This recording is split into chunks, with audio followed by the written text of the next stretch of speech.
ask is, but why do people have the desire to be attractive?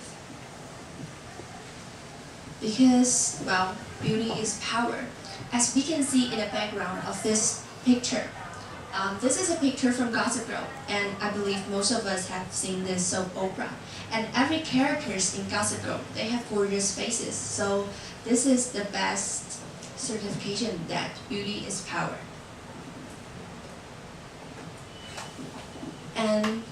But what advantage do good-looking people have? Why do people want to search for a good-looking?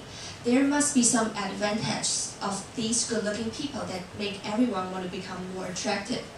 And now, please close your book. I want you to listen to a paragraph from the textbook and take out a pen and a paper to write down the key points that you listen and answer this question afterwards. Any volunteers? Okay. Make more money. Yeah, make more money. And look friendly. what? They look friendly. Look friendlier. And anyone else? Get to become more in class. Okay. Yeah, you got it right. So which group are you in? 3? 4? 3, 4, and tell me later. Thank you. And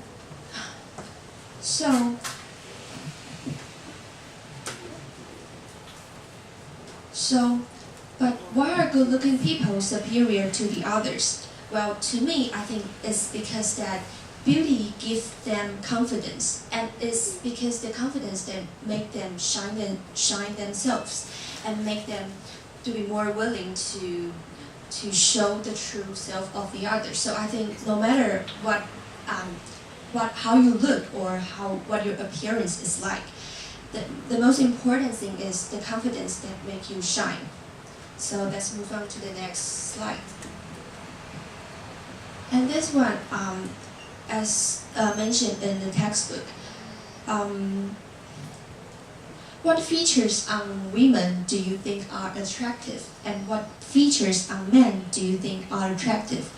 And now, again, we're going to listen to a paragraph on the textbook and listen carefully and write down the key points of these 2 questions. What features on men and women do you find attractive? And afterwards, we'll have ask someone to answer the question.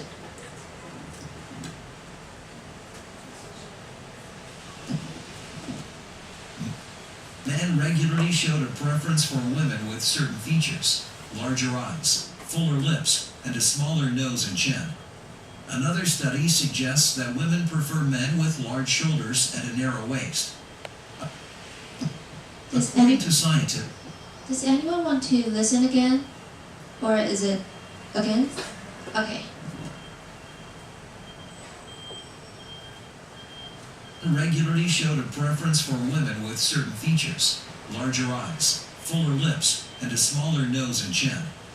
Another study suggests that women prefer men with large shoulders and a narrow waist. According to scientists, Okay, so back to the PowerPoint. And who can answer the first question? Okay, you first. Larger eyes, full lips, and smaller nose. Okay, let's see if you're right. Larger eyes, fuller lips, and smaller nose and chin. Yeah, she got it. Team 4, right? Okay, and as for the next question, what features on men do you think are attractive? Anyone? Okay. Large shoulders. Narrow waist.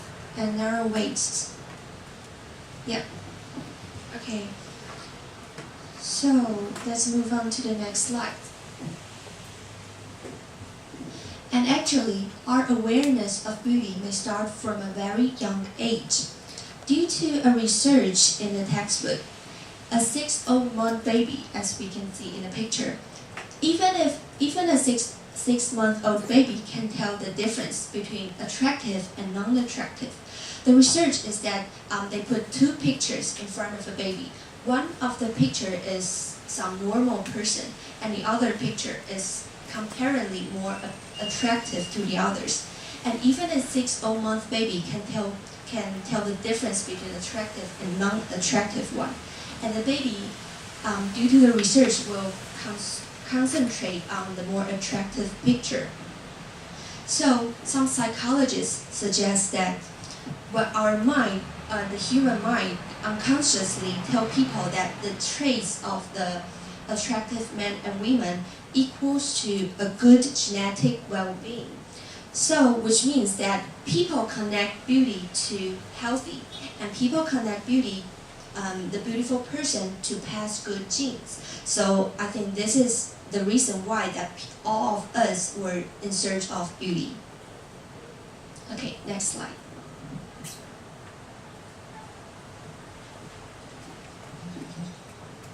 And to make a little conclusion of the last slide, I want to say that the sense of beauty is congenital, which means that we don't have to learn to have the sense of beauty.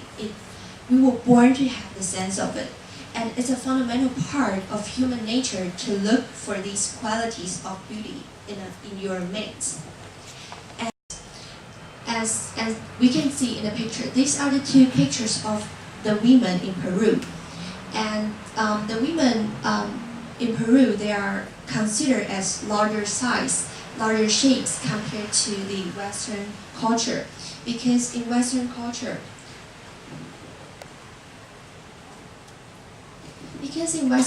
we can see all the models on the magazines or on the TV shows, they are all very slim and very thin.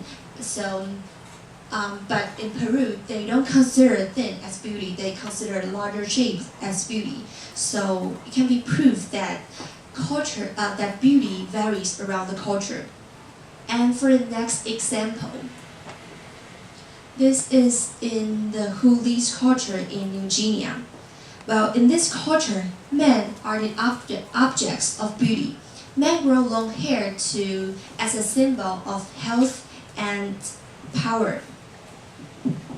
And it is also men in this culture that style and decorates their hair, as we can see in the picture. And also, during festivals, the more colorful a man is, the more masculine he is. And the word masculine means man power. So as in this picture, the more colorful he is, the more manhood he has. So to conclude, beauty plays a role in our lives, and it's hard to define it. And beauty doesn't always conform to a single standard. And now we have another listening exercise.